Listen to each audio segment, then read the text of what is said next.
हर खबर पर होगी आपकी पकड़। डाउनलोड कीजिए एबीपी लाइव ऐप।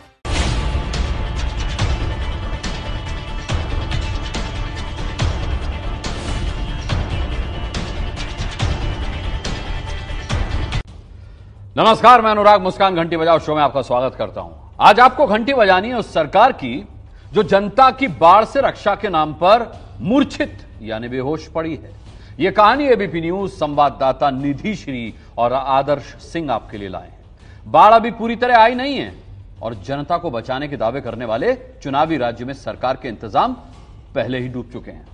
इस खबर को देखकर आप सहमत हो तो 8422840000 पर घंटी बजाकर अपनी बुलंद आवाज उठाइएगा, क्योंकि देश का इकलौता शो घंटी बजाओ आपको घर बैठे देश हित में, राष्ट्र निर्माण में आवाज उठाने का मौका देता है।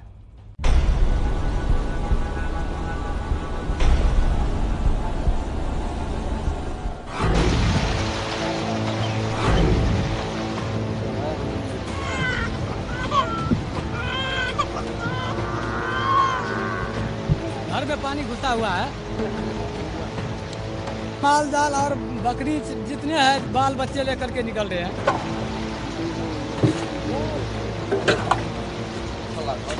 डर तो लग रहा है, बच्चा का थोड़ा संभाल कर रहे हुए हैं। ये देखिए एक नाव है, इसमें एक बूढ़ी माता जी हैं और उनके साथ एक व्यक्ति हैं और पूरा सामान लेकर अपना अब ऊंचे इलाकों की ओर बढ़ रहे हैं।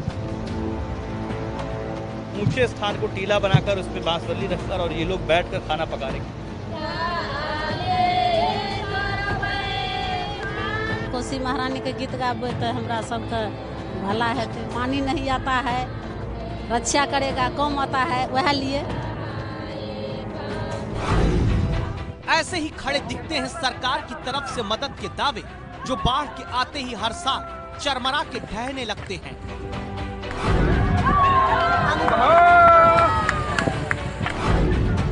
और फिर जनता की आंखों के सामने ही कुशासन का सच ढहकर बह जाता है।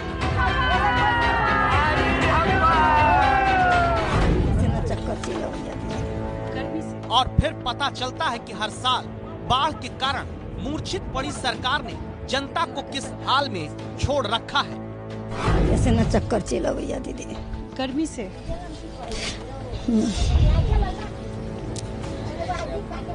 दीदी माँ का सरकार नहीं कुछ देते। दीदी कुछ नहीं करते सरकार हमारा।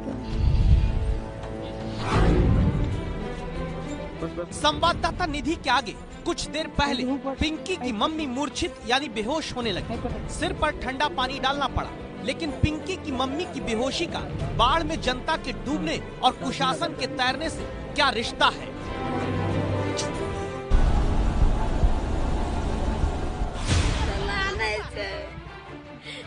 बाल बच्चा कोई काटे से, माल जाल मरे से, माल जाल बिखरे से, बकरी पटरू।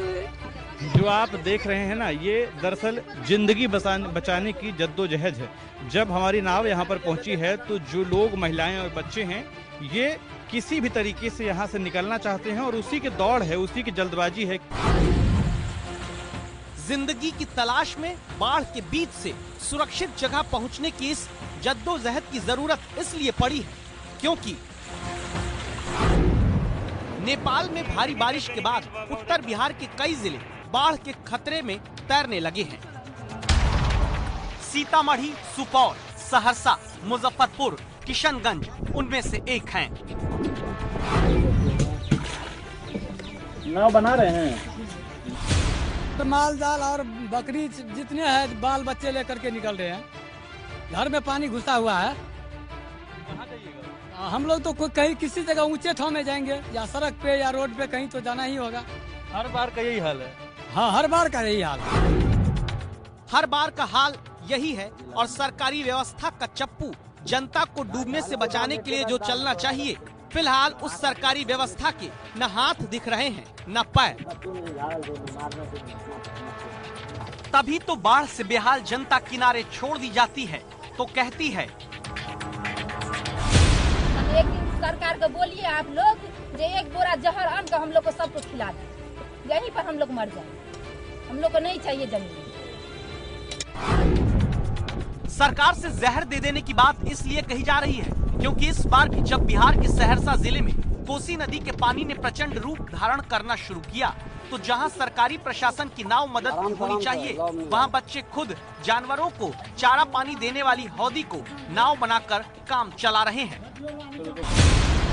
क्या क्या ले आते हैं इस पे बहुत सारी चीज ले आते हैं, खाने पीने सब चीज यहीं पे आनते हैं, यहीं पे आनते हैं। नाव नहीं है। डर नहीं लगता कि ये उसका सीमेंट का बना हुआ टूट गया, रास्ते में गड़बड़ गया था? डर क्यों लगेगा सर, इसमें कोई व्यवस्था नहीं है तो क्या करेंगे सर। 2020-21 में जब बाढ़ नियंत्रण कार्यक्रम के लिए 440 करोड़ रुपए निर्धारित किए गए, तब बिहार में बाढ़ का ट्रेलर दिखने पर ही इन बच्चों को जान जोखिम में डालकर क्यों अपने परिवार की मदद करनी पड़ रही है, क्योंकि घर तो पानी में चारों तरफ से डूबे हुए हैं और जो अब तक अपने घर से नहीं निकल पाए, उनके पास खाने को कुछ नहीं बचा है। कुछ एक खाने की चीजें भी हैं जो आमतौर पर गांव में रखी जाती हैं, वो भी घर में इमरजेंसी में रखा गया है और इस तरीके से जिंदगी चल रही है कोसी के आसपास के इलाकों में। सरकार की जिम्मेदारी होती है बाढ़ आने से पहले लोगों को सुरक्षित जगह पहुंचाना, बाढ़ से पहले जनता को राशन का इंतजाम करके देना, जनता को सुरक्षित जगह पहुंचाने के लिए नावों की व्यवस्था करना। लेकिन संवाददाता निधि श्री अब आपको दिखाने जा रही हैं कि बाढ़ में घिरे लोग या तो पैदल बाढ़ के बढ़ते पानी के बीच अपनी बीवी, अपने बच्चे, राशन और बकरी जैसे जानवरों तक को लेकर निकल पड़े सुरक्षित जगह की तलाश में, या फिर घरों की दहलीज तक आ गए बाढ़ के पानी से बचने के लिए खुद की खरीदी नाव पर निकल पड़ते हैं, जिसकी तैयारी कुशासन की हालत जानते हुए पहले ही जनता को करनी पड़ती है।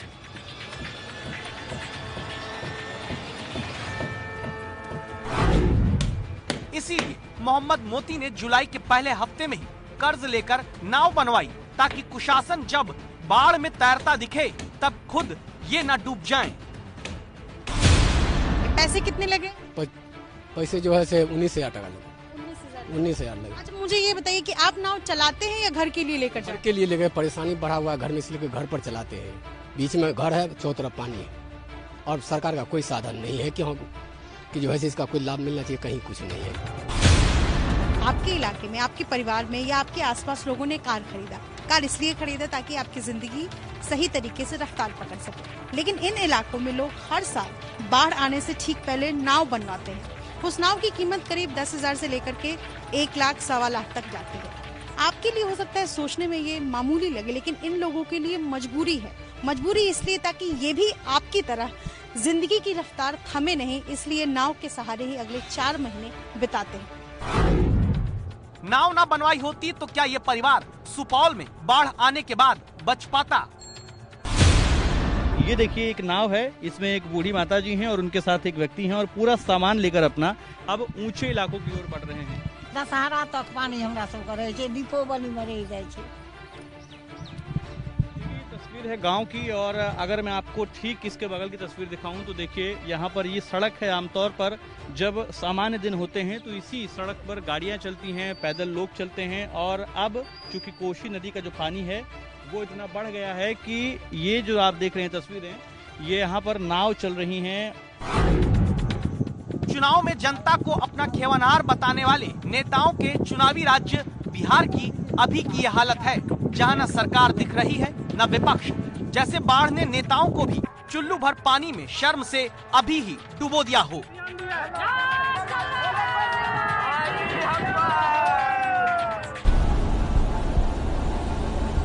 बाढ़ लगभग हर साल बिहार में आती है, आप भी जानते हैं। बिहार में करोड़ों लोगों को प्रभावित करती है, ये सब जानते हैं। उनका घर बार छीन लेती है, लेकिन नीतीश सरकार दावा करती है कि बाढ़ से प्रभावित लोगों को सैकड़ों करोड़ों रुपए खर्च करके सुरक्षित बसाया गया। संवाददाता निधि श्री के सामने रोते हुए, बेहोश होते हुए लोगों ने बताया कैसे बाढ़ से बचाने के नाम पर खुद मूर्छित पड़ा है सुशासन।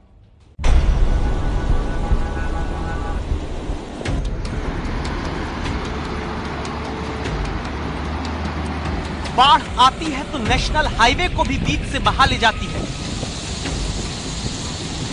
ये तस्वीरें बिहार में कैमूर जिले की हैं, जहां बाढ़ से कर्मनाशा नदी का पानी तेज बहाव के साथ बह रहा है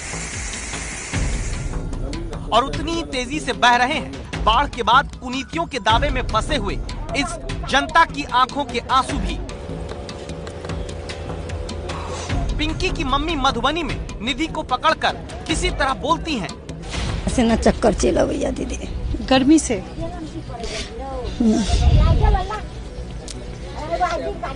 दीदी हमारा का सरकार नहीं किछ देते दीदी, दीदी किछ नहीं करते सरकार हमरा के। और पिंकी अपने आंसुओं को आंखों के किनारे पर रोकने की कोशिश करती है। भरोसा नहीं था कि हम लोग जी पाएंगे।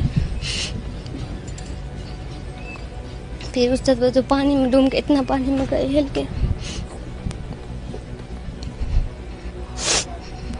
उसके बाद फिर यहाँ पे आए तो यहाँ पे फिर आ गए। बाढ़ जब जनता को अपने घरों से दूर कर देती है, घरों को बहा देती है, तब सरकार कहती है कि वो बाढ़ विस्थापितों को बसा रही है। लेकिन पिंकी के परिवार जैसे 60 परिवार हैं जिन्हें 1 साल बाद भी न घर मिला न जमीन। बिहार की बाढ़ हमेशा लाइट कैमरा एक्शन में सिमट कर क्यों रह जाती है? हर साल बाढ़ आती है, तस्वीरें भी दिखाई जाती हैं, लेकिन उन मजबूरों के हिस्से जमीन भी आता है, सरकार वादे भी करती है। अंततः क्या रह जाता है ये एबीपी न्यूज आज आपको बताएगा। चूल्हा जलाकर रीता देवी खाना बना रही हैं। 1 साल से ये इंतजार करते हुए उस जमीन और घर का जो इन्हें बाढ़ विस्थापित के तौर पर सरकार से मिलना था। मधुबनी जिले में नरुआर गांव के लोगों के हाथ में ये उस जमीन के कागज हैं जो खुद मुख्यमंत्री ने इन बाढ़ पीड़ितों को दिए, लेकिन आज तक न जमीन मिली न घर बन पाया। मिलने भी के नहीं आया है। 2 महीना खाना के लिए दिया, वो दाल भात एक सोयाबीन का सब्जी, तब से घूर के नहीं आया देखने के लिए। इसीलिए पिछले साल आई बाढ़ के प्रभावित 51 परिवार ऐसे झुग्गियों में रह रहे हैं जहां कमर भी सीधी करके नहीं बैठ सकते और सरकारी दावे सिर्फ झूला झूला रहे हैं 1 साल से। तो इन लोगों के मकान गए कहां? संवाददाता निधि मधुबनी जिले में उस जगह तक पहुंचती हैं। बिन मौसम बरसात ऐसा बिल्कुल नहीं है। दरअसल बरसात ने नहीं बल्कि उस बरसात से पनपे दर्द और सिस्टम की नाकामी ने किस तरह की स्थितियां खड़ी कर दी। दूर से देखिए और समझिए कि मेरे पीछे जो आप कुछ एक घर देख रहे हैं, दरअसल ये घर 1 साल पहले तक लोगों की उम्मीद थी, कुछ के सपने थे, कुछ का आसरा था, कुछ की उम्मीदें थी जो कि धीरे धीरे करके टूट गई। यानी मधुबनी जिले के नरुआर गांव में 51 घर बाढ़ से पिछले साल बहे। नवंबर में नीतीश कुमार ने इन्हें विस्थापित के तौर पर जमीन के कागज दिए। जमीन पर मिट्टी भराकर प्रशासन को सौंपना था। आज तक न जमीन इन विस्थापितों को मिली और पता चलता है कि जमीन पर तो और लोग भी दावा कर रहे हैं। अगर इन लोगों ने घर बना लिया तो क्या करेंगे आप? हम लोग घर बनाने नहीं देंगे, मर्डर कर देंगे जो बनेगा उसको। हम लोग 125 वर्ष से हमारा जमीन है। अब निधि के साथ देखिए सुपौल जिले की तस्वीर, जहां पुल अधूरा खड़ा है, जनता किराए की नाव के सहारे है और सरकार की पोल खोलते हैं 10-8 साल के बच्चे सुशील और मनीष। पुल जो है सामने दिख रहा है हा? जी। ये जो पुल है ये कभी देखा है बनते हुए? जी। कब? 2018 में। 2018 में? जी। और स्कूल को कब बन जाना था? मार्च 2019 में। अरे दोनों को याद है कब बनना था? मार्च 2019 में। कैसे पता? आप दोनों को कैसे पता? बोर्ड चलिए, कहाँ लिखा है? बोर्ड पर चलिए दीदी दिखाते हैं। चलो कहाँ लिखा है? निधि को अपने साथ ले जाकर सुशील और मनीष ने दिखाया बाढ़ से जनता को बचाने के लिए तैयार हो रहे सरकारी पुल की हकीकत। ये क्या लिखा है? यह योजना क्या है? तो जमानत की तिथि 16 महीना 2019। अच्छा, इसका मतलब ये हुआ कि योजना समाप्ति की तिथि 16 मार्च 2019 को हो जाना था। यस। बच्चा बच्चा जान रहा है कि हर साल आने वाली बाढ़ से बचाने के नाम पर सरकारी दावों का सच फिलहाल क्या है। इसीलिए एबीपी न्यूज की राय है बाढ़ से विस्थापित हुए लोगों को तुरंत राहत देने का इंतजाम जवाबदेही के साथ सरकार करे। जनता को सुरक्षित जगह पहुंचाने की व्यवस्था राशन पानी के साथ की जाए। सिर्फ सरकार नहीं बल्कि सभी दल मिलकर अपने संसाधन बाढ़ पीड़ितों को बचाने के लिए लगाएं। आप इस राय से सहमत हैं तो 8422840000 पर मिस्ड कॉल देकर घंटी बजाइए। विकास दुबे की फरारी से एनकाउंटर तक घंटी बजाओ शो ने आपको हर खबर दिखाई। हमारी रिपोर्ट देखकर आपने घंटी बजाई। अब घंटी बजाने वाले दर्शकों की राय सुन लीजिए। अपराधी चाहे पॉलिटिक्स का आदमी हो चाहे आम आदमी हो, उसके साथ इनकाउंटर जरूरी है। इसी में देश का भलाई है और यही देश हित में सही है। विकास दुबे मारा गया, ये बहुत अच्छी बात है। अच्छी बात इसलिए है कि जिन 8 लोगों के परिवार को उसने नुकसान पहुंचाया था, आज पहली बार उनके घर में सुकून की 2 रोटी खाई गई होगी। उनके बारे में सोचिए। जो खुद को सरेंडर किया वो भाग कैसे सकता है? ये तो गलत है। ऐसे कोई नया विकास दुबे पैदा ना हो और इससे प्रेरणा लेकर और कोई ऐसे नापाक हरकत को अंजाम ना दे। कृपया सरकार इस बात के ऊपर विशेष तौर पर ध्यान दे।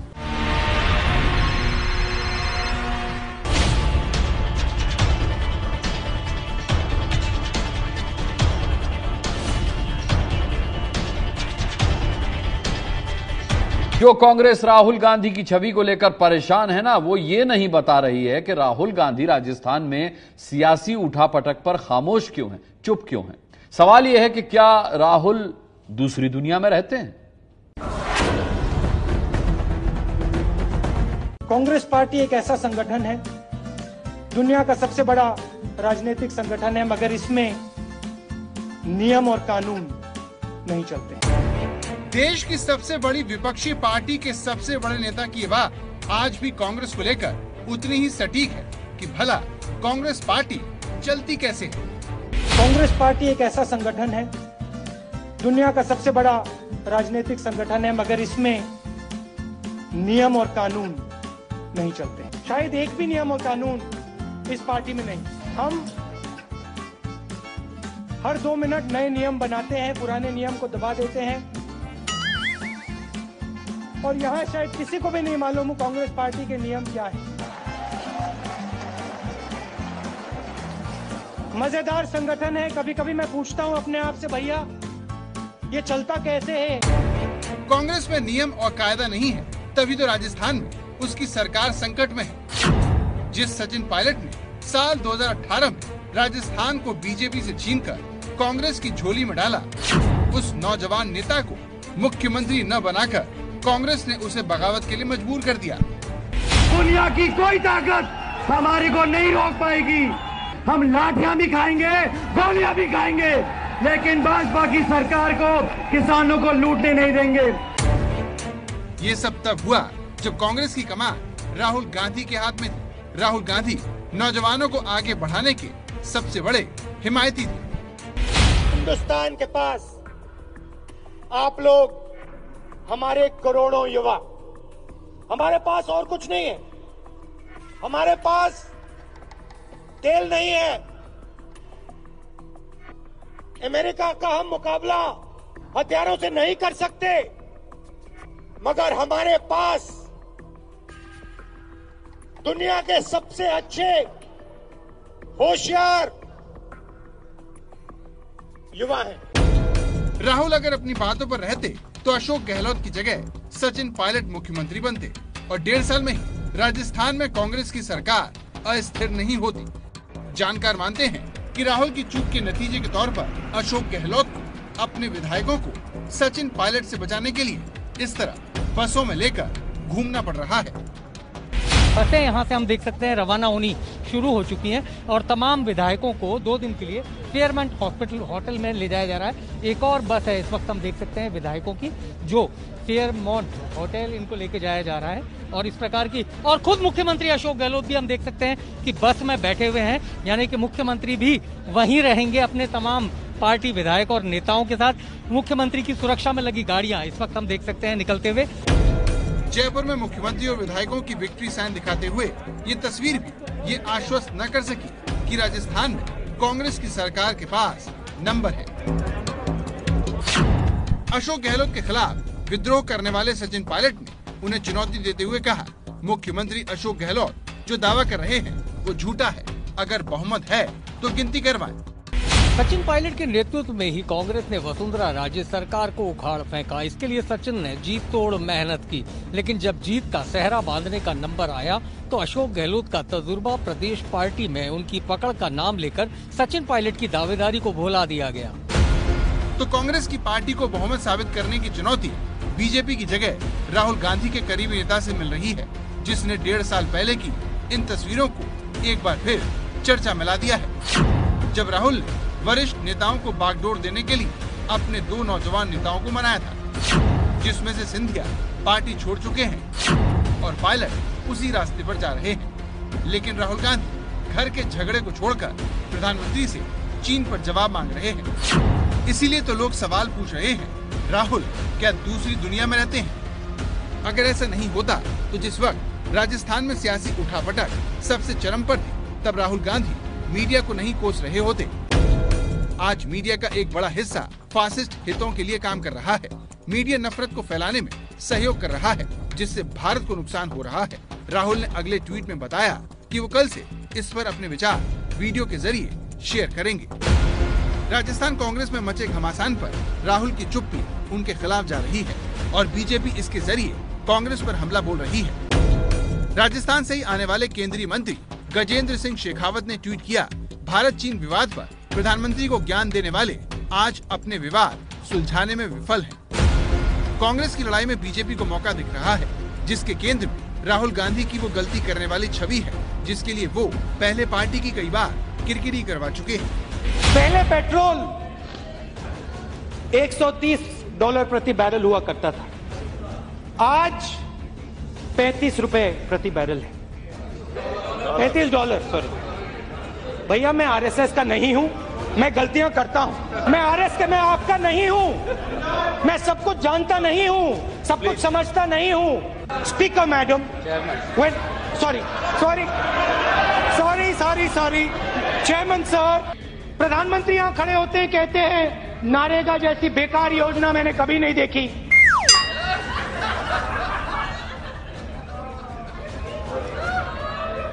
नारेगा, मनरेगा,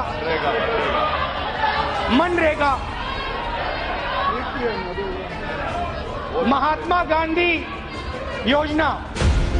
अपने ऐसे ही बयानों की वजह से न सिर्फ राहुल गांधी का कद प्रधानमंत्री मोदी के सामने छोटा होता चला गया, बल्कि नौजवानों को आगे न बढ़ाकर उन्होंने पार्टी के लिए राजस्थान जैसी समस्याएं भी खड़ी कर दी, जिसमें गहलोत समर्थक खुलेआम सचिन पायलट पर कार्रवाई की मांग कर रहे हैं।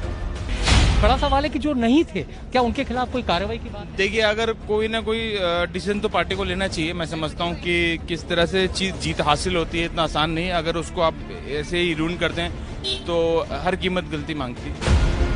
गहलोत समर्थक विधायक चाहते हैं कि सचिन पायलट पर कार्रवाई हो, लेकिन इससे कोई इनकार नहीं कर सकता कि चुनाव जीतने पर पार्टी कार्यकर्ताओं की पहली पसंद सचिन पायलट ही थे।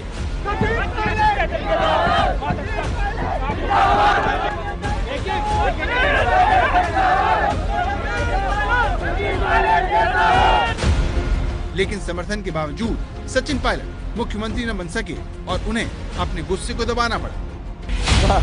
जब मैं शुरू में राजनीति में आया था तो तब आता था, शुरू में धीरे धीरे घूमते गाँव में, शहरों में पदयात्रा, धरने, प्रदर्शन, लाठीचार्ज, पुलिस अरेस्ट कर रही है, गिरफ्तार हो रहे हैं, वो धीरे धीरे जीवन सबको सिखा देता है।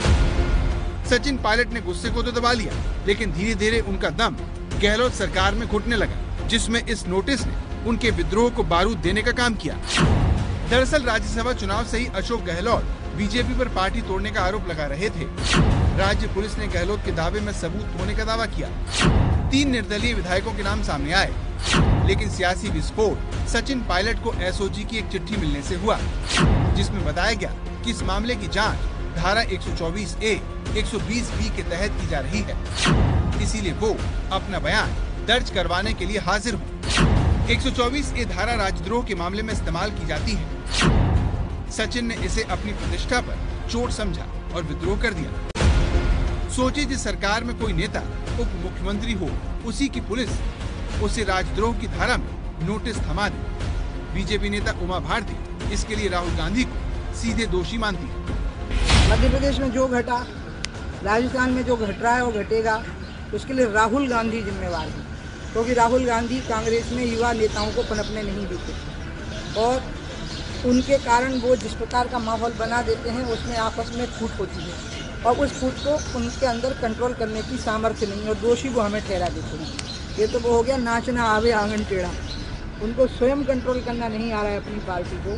वो अपनी पार्टी में जवान नेताओं को बढ़ने नहीं देते, उनसे जलन होती है, ईर्ष्या होती है, क्योंकि राहुल गांधी को लगता है कि ये जो बड़े बड़े नेता हैं, ज्योतिरादित्य सिंधिया और सचिन पायलट, ये जितने पढ़े लिखे और काबिल हैं, अगर इनको बड़े पद मिल गए कांग्रेस में तो राहुल गांधी बहुत पीछे छूट जाएंगे। इसी ईर्ष्या की शिकार हो गई है पूरी कांग्रेस पार्टी। राजस्थान में सचिन पायलट का विद्रोह कांग्रेस को सिंधिया से भी ज्यादा नुकसान पहुंचा सकता है। इसकी सबसे बड़ी वजह है कि सचिन पायलट गुर्जरों के सर्वमान्य नेता हैं और सिंधिया के साथ ऐसा कोई वोट बैंक नहीं था। सचिन पायलट को डर है कि उन्हें राजस्थान कांग्रेस के अध्यक्ष पद से हटाने की तैयारी हो रही है। अशोक गहलोत 2 उप मुख्यमंत्री बनाकर उनकी अहमियत को कमजोर कर सकते हैं। पायलट का आरोप है कि सरकार में उनकी नहीं चलती, वो अपने क्षेत्र में तबादले नहीं करवा सकते। पीडब्ल्यूडी मंत्री होने पर भी वो किसी योजना का उद्घाटन नहीं कर सके हैं। पायलट की शिकायत है कि राज्य सरकार 400 करोड़ से ज्यादा के विज्ञापन छपवा चुकी है, जिसमें उनकी एक भी फोटो नहीं है। सचिन पायलट को ये भी शिकायत है कि सरकार में उनके 50% मंत्री नहीं बन पाए। सचिन पायलट का ये भी आरोप है कि उनके फोन टेप करवाए जा रहे हैं। दावा है कि सचिन पायलट लगातार इन शिकायतों को आलाकमान को बता रहे थे, लेकिन उनकी सुनवाई नहीं हुई। अब सरकार खतरे में आने के बाद कांग्रेस के शीर्ष नेता सचिन पायलट को मनाने में जुटे हैं। अगर यही काम पहले हो गया होता तो शायद ये नौबत नहीं आती। सवाल है कि गांधी परिवार ने सचिन से पहले बात क्यों नहीं की। लोकसभा चुनाव में करारी हार के बाद राहुल गांधी ने कांग्रेस अध्यक्ष के पद से इस्तीफा दे दिया। राहुल गांधी को ये अच्छे से पता था कि अशोक गहलोत और सचिन पायलट के बीच गंभीर मतभेद हैं। बावजूद इसके जानकारों की माने तो राहुल गांधी की सबसे बड़ी गलती यही है कि उन्होंने इस मतभेद को खत्म करने में कोई खास दिलचस्पी नहीं दिखाई, जिसका नतीजा आज कांग्रेस को भुगतना पड़ रहा है। कल सुबह 10 बजे कांग्रेस विधायक दल की एक और बैठक राजस्थान में यहीं बुलाई जाएगी और एक बार फिर समेत माननीय सचिन पायलट जी के सभी विधायक साथियों से हम उन्हें लिखकर भी भेज रहे हैं। हमने अनुरोध किया है कि आइए राजनीतिक यथास्थिति पर चर्चा करिए और अगर किसी व्यक्ति विशेष से कोई मतभेद है तो खुले मन से वो भी कहिए। कांग्रेस नेतृत्व सोनिया गांधी जी और राहुल गांधी जी सबकी बात सुनने और उसका हल निकालने के लिए संपूर्ण तैयार हैं। राहुल गांधी भले ही पार्टी अध्यक्ष न हो, लेकिन दिग्विजय सिंह जैसे नेता उन्हें पार्टी की तुरंत कमान संभालने की मांग कर रहे हैं, वो भी तब जब उनके नेतृत्व में पार्टी बुरी तरह हार चुकी है। जबकि विदेशों में पार्टी नेता हार की जिम्मेदारी लेते हुए अध्यक्ष पद से हटकर किसी दूसरे को रास्ता देता है, लेकिन भारत में ऐसा होना सपने जैसा है, जहां उसी के पास सत्ता है जो पार्टी आलाकमान के करीब है। सबसे बड़े अफसोस की बात यह है कि ये बात हर पार्टी पर लागू होती है।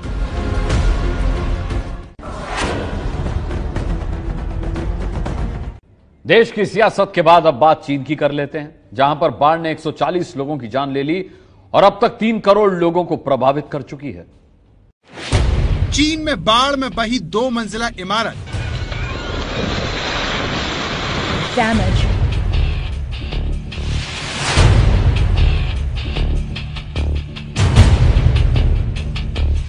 चीन में भयानक बाढ़ में बहा एक हाईवे,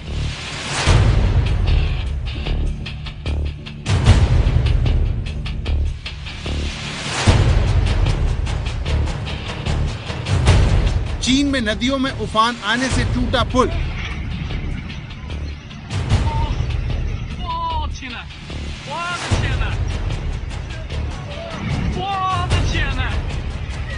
चीन में लगातार बारिश के कारण पानी में बहा पुल,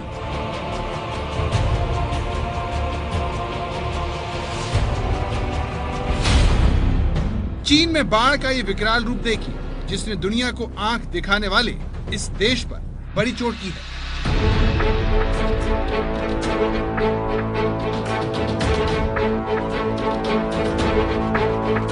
चीन में बाढ़ से 30,000 से ज्यादा घर बह चुके हैं। 40 लाख हेक्टेयर जमीन पानी में डूब चुकी है और चीन को करीब 1 लाख करोड़ रुपए की चपत लग चुकी है।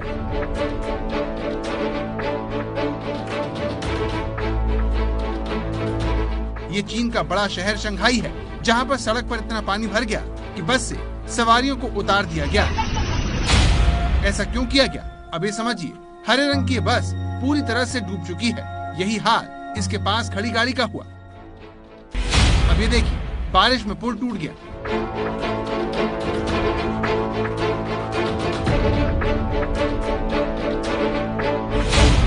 अब दक्षिण पूर्वी चीन के इस हाईवे को देखिए, जिसके दरकने की तस्वीर सीसीटीवी में कैद हो गई। पुल टूटने की तस्वीर भी देखिए।